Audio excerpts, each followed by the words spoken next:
Welcome in, everyone, to another edition of Oklahoma Sooners Live right here at the Voice of College Football. Appreciate you stopping by. We'll be here for the next 60, taking your comments and questions. We got John Hoover on the line. Good to see John here joining us for the first time from All Sooners on Fan Nation. John, how you doing today? I'm doing well, Mark. How are you? Thanks for having me on. Doing great. Before we get revved up, want to make sure that everyone knows where to find your work. So what's the best route? If you're on Twitter, you can find me at John E. Hoover. All_Sooners is the website Twitter handle. But if you want to look at the website directly, allsooners.com. Simple as that. Awesome. All right, John, let's dive into fall camp. Of course, everyone wants answers and they want them immediately, and they think the media has all the answers. But you guys we do. I do. I got all the answers. That's why you're the one. We would have asked you on here a long, long time ago then, since you're the one. But, you only get a glance for 10 or 15 minutes and obviously talk to coaches and players roughly once a week. But your initial impressions about fall camp and maybe what's been accomplished thus far? Yeah, I think the early impressions are that Oklahoma is bigger. They're transitioning not this year, but next year into the SEC. So it's been a kind of a mandate from the strength and conditioning staff, from the head coach, of course, Brent Venables on down, to make these guys bigger. The previous defensive coordinator, for instance, Alex Grinch, he preached a speed defense. He called it Speed D. And he wanted his guys up front light and nimble and able to, shoot the gaps and get into the backfield and cause havoc. Well, Jerry Schmidt, the new strength coach, got in. Brent Venables looked around and said, no, we're going to go bigger. So when they got here, when this coaching staff got here, they had one 300-pound defensive lineman. Now they've got 5. I'm sure people in the SEC right now are going, oh, that's cute. But it is a step in the right direction. It's an initial step in the right direction that you've got 5 300-pounders. Specifically on the interior of the defensive line. So that's where they want to go. Another thing that stands out is the youth that's on this team, the young players, the freshmen, and some of the guys who redshirted last year. Those are good players. Watching them play, we got 40 minutes the first practice, I should say the second practice, and 40 minutes, I think, the third or fourth practice, to be able to watch what these guys are doing. And the young guys are ready. The young guys are coming in and they're competing for time. So that's been something that stands out as well. John, back to the strength and conditioning. So I could go down a number of paths here, and it's not as easy as, we'll just work them harder and they're going to lift heavier weights and therefore they're going to get stronger. I just heard a podcast somebody sent me the other day from a few different defensive coordinators in college football that had also worked in the NFL. And they did some studies that there's kind of a sweet spot in regards to bench press, squatting, that just because somebody can squat 1,000,000 pounds doesn't mean that they're NFL ready, that there's a threshold there that if you get too strong, that it's kind of random in terms of diminishing returns, that, obviously there's a strength floor that you need. And then you talk about the speed versus the strength quotient of that, and moving to the SEC, you kind of need both of those to play in that league. So all of it's extremely interesting. And then there's also a theory out there concerning Schmidt's approach that it will ultimately pay off, but maybe that first season, a lot of those guys got kind of torn down and had to be rebuilt in a sense in regards to being used to that type of regiment, and therefore they might have been worn out a little bit last season. That is something that a lot of people around here, there's a theory that a lot of people subscribe to, the fact that the new strength coach comes in, the new head coach comes in, and the new head coach, when you're training with Lincoln Riley and you step on the treadmill and you're training with Brent Venables, that treadmill's moving at 10. Okay, it's all the way up. He's pushed the button and it's all the way up. I don't know what it was with Lincoln Riley, but I don't think it was at 10. So Venables renowned for a lot more intensity, a lot more directness when it comes to that kind of thing. And then you add the strength coach element into it. You bring in a new strength coach who doesn't do yoga, he doesn't do Pilates, he doesn't do, evenings with mom on the practice field or whatever. Jerry Schmidt, very, very, very intense, very big on the heavy weights, very big on the sand pit in the summer, very big on stadium steps, when it's 112 degrees outside, all that kind of stuff. So guys are, yeah, when last season happened and you look at the net result was a what? A 6-7 record, 0-5 in close games, and they faded in the fourth quarter of almost every one of those close games. So what does that tell you? It tells you that that breakdown that occurred, that breakdown, that kind of restructuring of that roster, it wasn't the best thing for year one. They might have done better if there would have been a little bit more of a transition period. As soon as you made a comment in there talking about guys that have flashed or, a new energy to the fall camp, Peyton Bowen comes to mind as just Yeah. a freak athlete that people are excited to see. When you scan this roster, who are some of those guys that you think it's a pretty important camp for, whether they're veteran players or young guys coming in? Well, it's a huge camp for everybody, literally everybody, because Brent Venables gave us some numbers, and I'll read you a couple of numbers. 97 of their 123 players are in their first or second year at Oklahoma. 97 out of 123. That's the age that we live in with the transfer portal. I looked up some numbers of my own. They have 32 total players who have played previously at other schools, transfers, Division I college football transfers. Okay. 11 of those, 16 of those, I should say, are newcomers this year. And of those, 11 came this spring. So 5 newcomers have arrived since summer. They're still out there mining. They're still out there looking. So what that tells you is there's really no job safe. Hey, John, one thing about Brent Venables and everyone that's around this game or covers this game has to have great respect. Now, whether he ultimately succeeds at this level as a head coach remains to be seen, of course, Yeah. but you got to have great respect for what he's accomplished and just the person that he is shown to be as well. I am a bit perplexed at the defensive performance last year because you would think that a guy that is arguably the best at what he does would come in and be able to, put a finger in some of the leaks and be able to figure a few things out just schematically to make them better before he gets, quote unquote, his guys in. Yeah. You know how coaches like to talk about complementary football? Last year, Oklahoma didn't play. They played anything but complementary football. They were 49th in the country on third downs, right? 49th in the country on third downs. It's not terrible, but then you're 112th in the country on fourth down. That's offensively.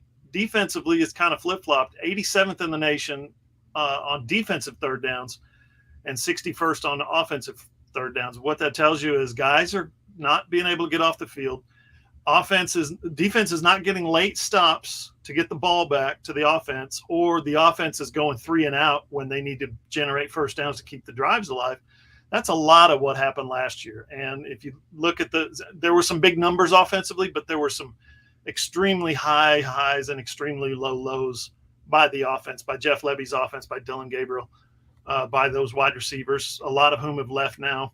But you flip that over to the defense. How does that translate to the defense? They had some good players. They had some nice plays, some timely interceptions and things like that, big sacks. But they didn't have that impactful play on every series. They didn't have a third down stop on every series. They couldn't get off the field. So if the offense would have done a little better job of being more consistent, generating first downs, especially late in the games, or if the defense would have done a better job of getting off the field, I think you're looking at a different product. And the reflection on the defense, on Venables' defense, doesn't sit well with him at all. He's got 3 national championships as a defensive coordinator and played for a couple of others. And, his brand, his DNA is defense, intensity, veins popping out of your neck, screaming at guys, spit flying. And to do all that stuff last year and to have a defense that ranked whatever it was, 121st in the nation, was a great, great disappointment to him. So if anybody has redoubled their efforts in Norman, Oklahoma, it's Brent Venables. In the DNA, as you know much better than I do, of the program, thinking Bob Stoops' second half of his tenure going into Lincoln Riley, the DNA is quarterback play and wide receiver play. And, we really don't see a Hollywood Brown, a CeeDee Lamb kind of guy. Right. Maybe we do, maybe we don't. We don't have a proven commodity like that. Is the wide receiver core something that you're concerned about? Unequivocally, that is the number one issue, concern, problem for this team, offensively in particular, is the wide receiver group. They're going to so they bring back Drake Stoops, which is Bob's son. He's got 80 career catches. 80 career catches, nothing to sneeze at, but he's typically a third down guy, a role player. He's being asked to step up into a huge leadership role this year. He's going to need to have more than 30 or 40 or 50 catches this year. He's going to have a really big impact.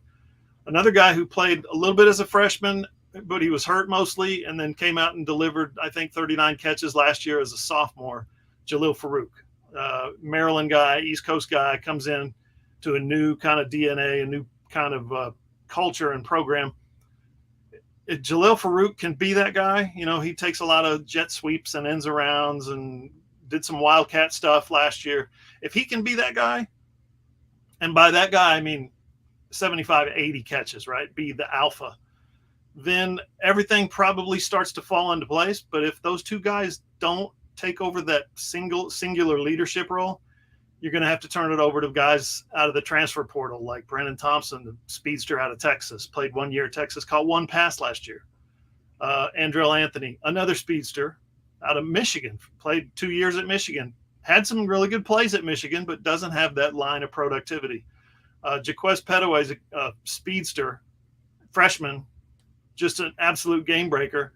Can you really turn that role over to a freshman? You're going to need like maybe 5 or 6 impact plays out of a freshman over the course of a year. There's a lot of guys on this roster who just don't have the impact career-wise, don't have a ton of numbers. Now, there's one guy that they're hoping is going to be that guy, maybe step up into that third role or maybe even that second role, and his name is Gavin Freeman.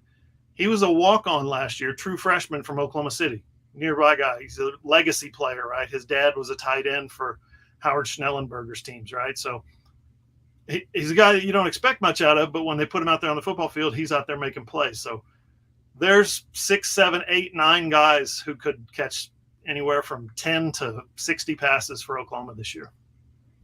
Yeah, folks, if you want to be high on Andrell Anthony and see the complete ceiling, you go back to 2021 and check out the Michigan State game. I don't remember exactly what the numbers were, but they were pretty impressive, like 5 for 120 or something in that range. I think he had a 94-yard touchdown or something like that.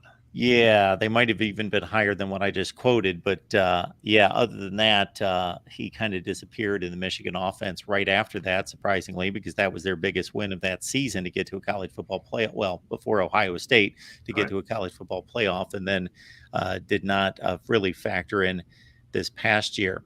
We got John Hoover here, all Sooner on Fan Nation. Check out his work. Does a great job. We've been fortunate to grab him here for our Sooners live show this week to talk OU football with all of you. Dillon Gabriel, again, he's in a tough spot being compared to his predecessors because that line of succession is just unheard of. It's the best in college football, and now he's been kind of graded against those guys, but he's a really good quarterback. Your thoughts about what he could deliver this year? He is a good quarterback. He had some moments last year where he missed wide open wide receivers, third down conversions, a fourth down conversion here or there, where he just had a guy wide open, whether it was a deep ball or something short, and just his mechanics just went crazy and he just threw it. It was a bad moment for Dillon Gabriel. Dillon right now is on the Maxwell Award watch list. He's on the Walter Camp Award watch list, and he's on the Davey O'Brien Award watch list. Doesn't guarantee any kind of success, but it's a nice indicator that there's a lot of good expectations, strong expectations for Dillon Gabriel. One of his things is, you come from UCF, you come from Hawaii, right? Which, they play a certain brand of football in Hawaii, right? They're not knocking it. I'm just saying that's what it is. He comes out of Hawaii, goes to UCF, plays 3 years, has 3 good seasons, got hurt one of those years. Transfers to Oklahoma at the last minute. He was going to UCLA. He was the way he tells the story, he was sitting not on a tarmac. He was sitting at the airport waiting on his plane to be called. And Jeff Lebby, the offensive coordinator, calls and says, "Do you want to come to Oklahoma?" It was that close to going to UCLA. He was enrolling that later that day or something. It was crazy how close it came. His problem may be the expectations that come, as you said, with being the quarterback at Oklahoma and the guys that came before him specifically. His 2 spring games here, okay? last year and this year, his 2 spring games. All Oklahoma did was bring back a Heisman Trophy winner and put up a statue to him, and there's 70,000 people in the stands to watch all this happen. A statue goes up of Baker Mayfield, a statue goes up of Kyler Murray. If you're Dillon Gabriel, what are you thinking? Like, that's got to be me. I got to do something like that. This is what people want. It's got to be daunting. Absolutely, it's got to be daunting. And if you look at his career numbers at UCF, and I know UCF played a Group of 5 schedule, but they played a high Group of 5 schedule and played certainly a couple teams each season in the Power 5. It's he should not be ashamed in any such way what he's accomplished in his collegiate career. And of course, it all came unraveled when he walked off the field or was taken off the field in those 2 games and did not participate. Second half TCU in the Texas game. They should be better prepared, we would think, even though there's no experience from Jackson Dart. Just the sheer talent, I guess, would make things a little bit better if they need to bridge a gap without Dillon Gabriel. Yeah, Jackson Arnold is the quarterback. Yeah, Ole Miss. I do the same thing. Yeah. Jackson Dart at Ole Miss, Jackson Arnold at Oklahoma. It's tough to keep up with. I knew one of these days I was going to call him Arnold Jackson just because I grew up watching different strokes. There it is. Haven't done it yet, so fingers crossed. He is talent-wise, when you watch that kid throw, he's something else. He's really, really talented. The game comes very natural for him. Something else that comes natural is hard work. He really embraces the idea of outworking his teammates and outworking his quarterback mates, and being the first guy in, last guy off, and the guy who pushes the most weight and the guy who runs the fastest in drills and stuff like that. He really runs to that kind of expectation. So that helps him. He's a hard worker and he's being rewarded for it because he's also got a lot of talent. Where they sit right now with their quarterback position is their backup. No other way to say it, is a true freshman. He is right out of high school. He spent spring football here. He had a great spring. When spring practice started, he was the 4th quarterback, and when spring practice ended, he was the 2nd quarterback. That tells you right there what kind of progress he made in his first semester in college. You go out to watch the practice, watch the quarterbacks, watch them closely. You can see Dillon Gabriel flat out spins it and puts it on the money.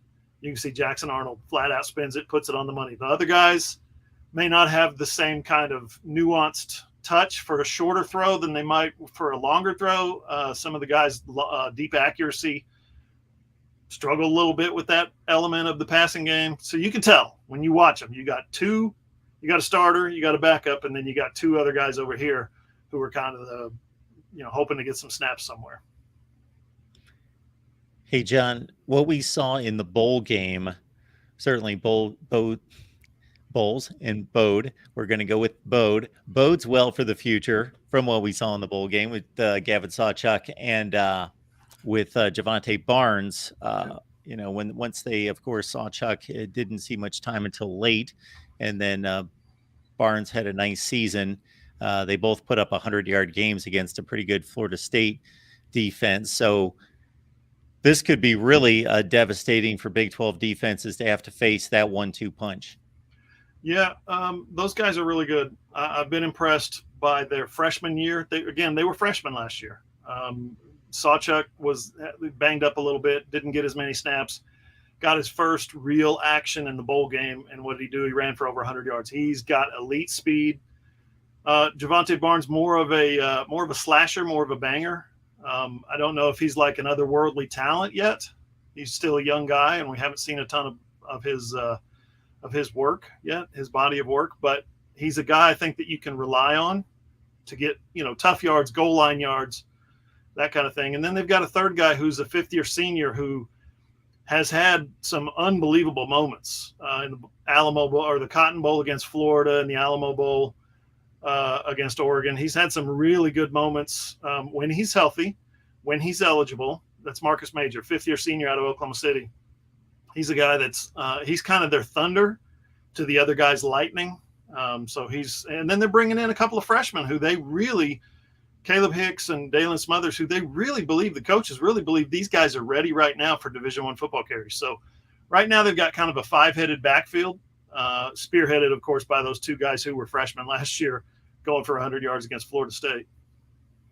John Hoover's here from All Sooners on Fan Nation. Please join him right there on the Sports Illustrated platform, All Sooners Fan Nation. John joining us for our weekly OU Sooners live show here. And, of course, preparations for, while we're only a couple of weeks away from play in 2023, it seems like most of the college football talk has to do with 2024 with all the insanity and chaos going on all over the country. But Oklahoma was at the very forefront of that, of course, 2 summers ago with Texas and moving on to the Big 12. We see today's news that games have been added against Houston here in 2024 and 28. Because there's much speculation about, okay, how is an Oklahoma or a Texas going to approach their non-conference scheduling once they get into the SEC? They go from 9 conference games to 8, at least for the time being. Just your thoughts about adding a home and home with what is now a Big 12 team in Houston that Oklahoma will not play as a conference member this season. But just in regards to balancing that juggernaut of an SEC schedule with what some of the objectives should be out of conference. Right. Temple and Tulane were already non-conference opponents on the schedule. They had already been added previously. So that's half of the equation, half of the 4-team equation.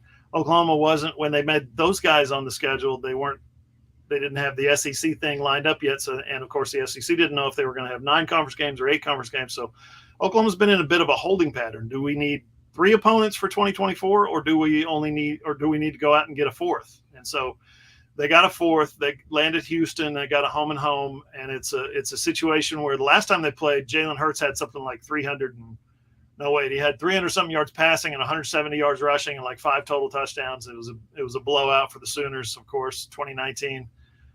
But the time before that, it was Houston down at NRG Stadium taking down Baker Mayfield and a team that had just come off a playoff berth. So that was an interesting turn of events there. The last 2 times they played Houston.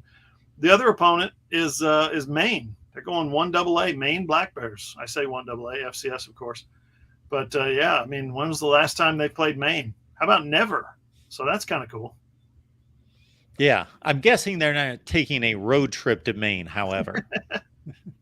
No, the good folks in Orono will not have to pack the stadium for the Sooners trip to Maine. That one's going to be in Norman.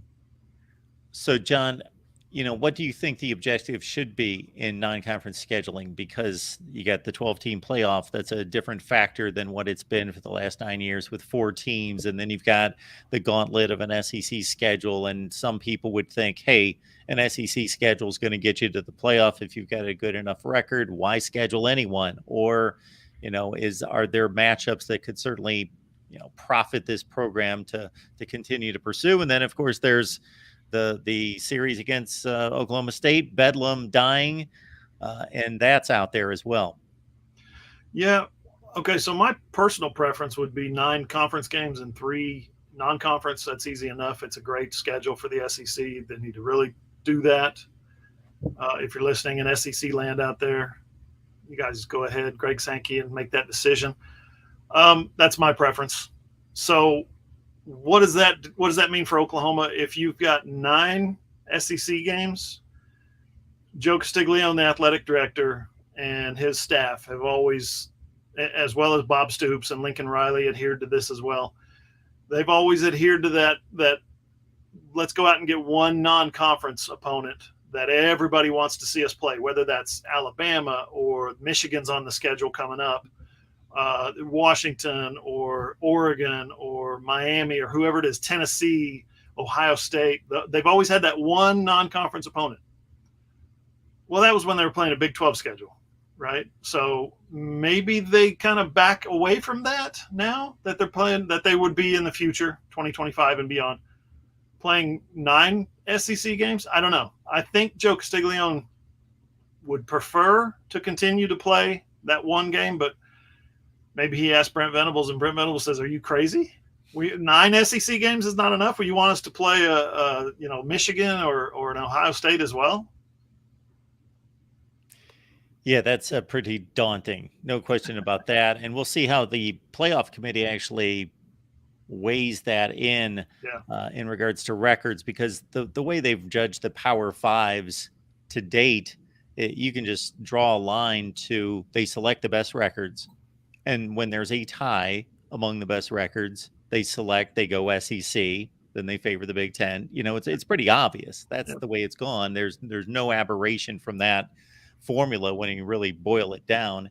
But that SEC strength of schedule is going to be so paramount. We no longer have a Pac-12 to kind of stomp on and try to compare an SEC right. being way up here and a Pac-12 being way down there and saying, will an SEC team at 8-4 go instead of a 10-2 Pac-12 team? Well, we'll see how that shakes out in regards to the ACC and other conferences. And the Big 12, I don't know how long your coverage of the Big 12 and what your attachment has been through the years to the Big 12, but it's an intriguing league, both this season and then going forward once Texas and Oklahoma leave, because obviously they're the ones with all the resources and the ceiling that it's going to be for those of us like myself who just enjoy good college football and love watching, let's say, a Kansas State TCU game. Doesn't have to be for a spot in the college football playoff, but void of Texas and Oklahoma going forward, it's fine. It's difficult to find an elite program. It just appears to be a really deep, really good competitive conference. Absolutely. I don't know who's going to be the bell cow for this conference moving forward. Oklahoma State was trending that way for about a decade, trending toward being behind OU and Texas, being the third kind of program, and then OU and Texas leave, and you think, well, Oklahoma State could slide up. But Mike Gundy may have, recent years would indicate Mike Gundy may have lost that momentum. So, what about Kansas State? They won the Big 12 last year. They're always competitive, maybe, possibly. Can they keep something sustained like Bill Snyder did for so many years? I would tend to think that Chris Kleiman and his coaching staff actually could. TCU's got the DFW to recruit, right? So that's one that is very enticing. Can TCU step into that role and be the big dog, the alpha dog in this conference? Or is it going to be somebody else? Is it going to be Utah, two-time Pac-12 defending champ in the Pac-12, right? I mean, that's and then their rival is BYU, who is now in a conference, in a Power 5 conference. So what does BYU look like with that Power 5 banner hanging over their head? That's going to be interesting to see as well. So I don't know. Texas Tech could be, there's going to be a lot of schools that are going to have a hard time sustaining this. Could it be Houston with that rich recruiting grounds that they mine all the time? That's going to be worth watching. From a personal standpoint, I covered the SEC in 97 and 98, and then I did the NFL for about 5 years after that. Then my first year in the Big 12 was 2002, and over the course of the next 10 years, my favorite trip as a sports writer was Boulder, Colorado. Love going to Boulder, Colorado. Love going to Denver. Love going to the mountains. Love going to seeing stuff. I'm from Oklahoma, right? And we don't got a lot of mountains in Oklahoma. So the way the Big 12 schedule kind of rotated, they had 3 schools play this pod or whatever, North Division from the South Division, crisscross, and these games go here. I got one trip to Boulder, Colorado in 10 years as a beat writer. And I'm like, wait, that's not fair. And then Colorado left the conference. Now that Oklahoma's leaving the conference to go to the SEC, Colorado's jumping back in. I'm like, wait a minute, I want to go to Boulder. So I'm going to have to schedule a vacation or something to Boulder, Colorado. Yeah, and you talk about an interesting football situation. Yeah, that Deion Sanders, Boulder, Colorado, and of course they've been awful for 15 years, but they've had their high spots throughout their history. Interesting league, though, isn't it? I mean, 2 desert schools, 2 Utah schools, Colorado, a mountain school. Like, this is not my big brother's Big 12, right? This is brand new. So I'm interested to see how this league shakes out over the next couple decades. Yeah. Nothing reeks of and speaks to Big 12 football like Arizona State traveling to West Virginia, Right. Crazy. That's and I'm fascinated with these 4 new schools because at the time that they joined, I posted a video, and I certainly don't expect that Bowlesby was listening to me, but I thought those were the 4 best commodities to go get: UCF, BYU, Cincinnati, and Houston.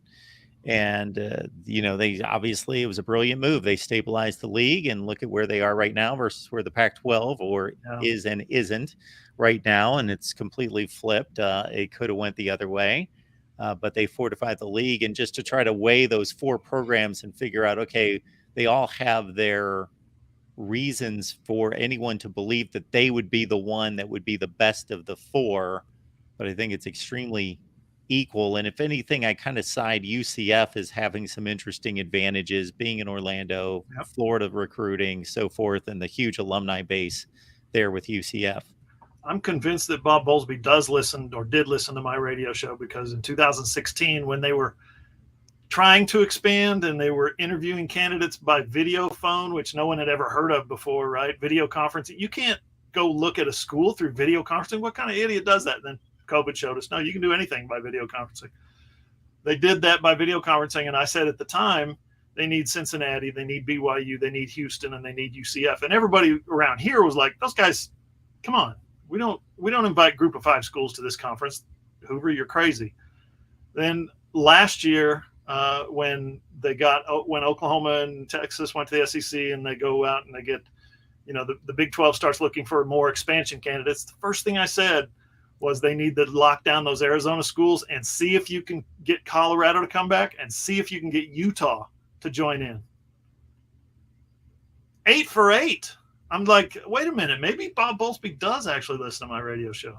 Yeah, that's not a coincidence. I'm going to side with you on the 8 for 8. Maybe it was just the obvious choice, right? Maybe that's the thing about this. You should have gotten a cut for league revenues or something there. Yormark doesn't even know who I am, so he's definitely cut me out of the will.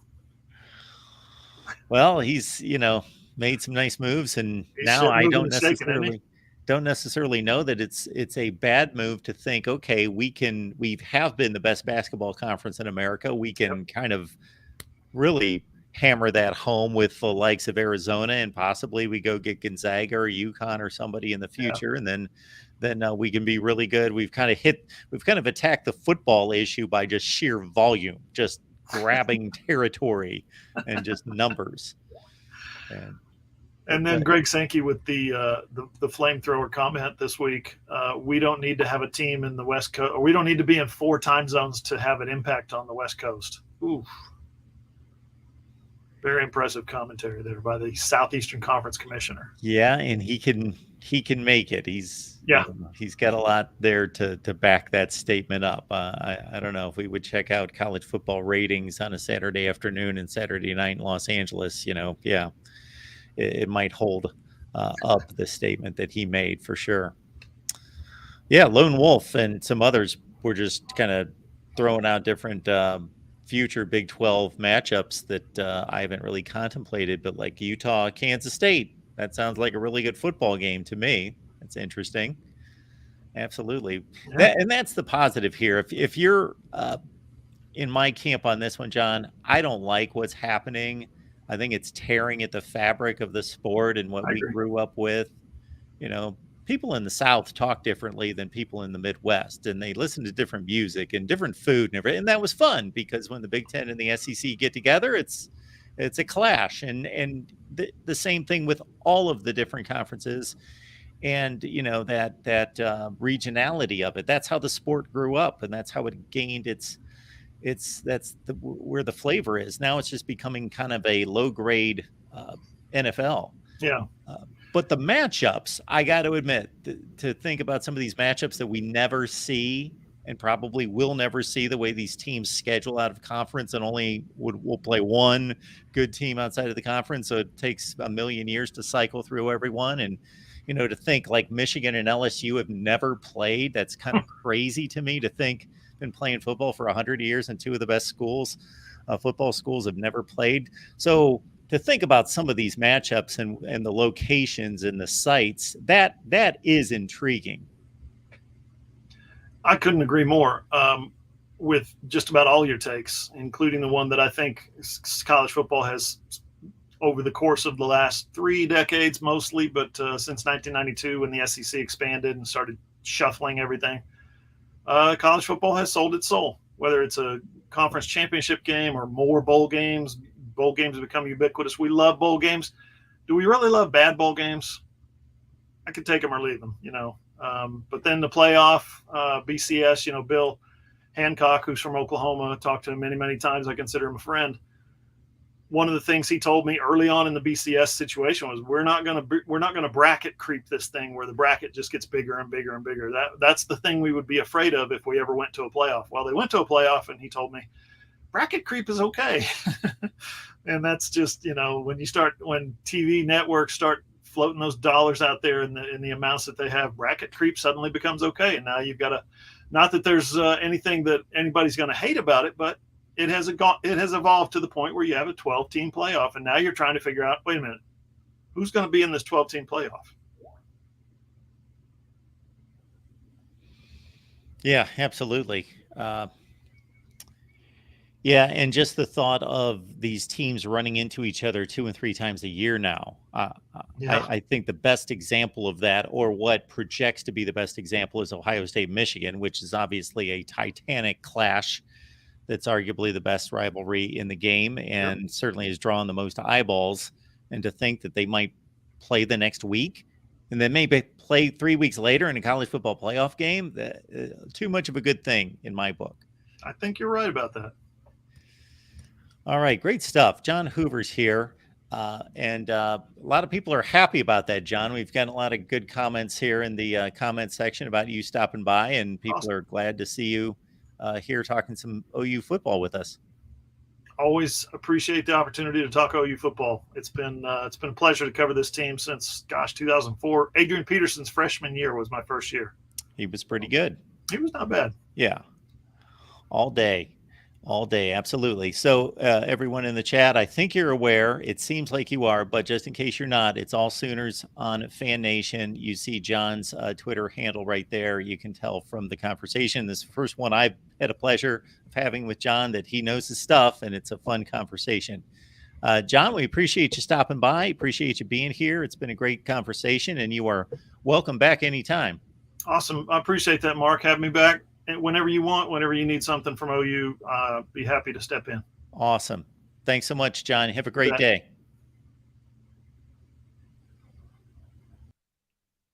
All right, folks, just here in a few minutes, we follow this conversation up with John. Jason Ray takes over with a Sooner Tailgate Live. That comes up in just a few minutes. That's Jason's show that he provides for us each and every week. Again, keep it locked in right here on our Sooners channel. We got Sooner Tailgate Live.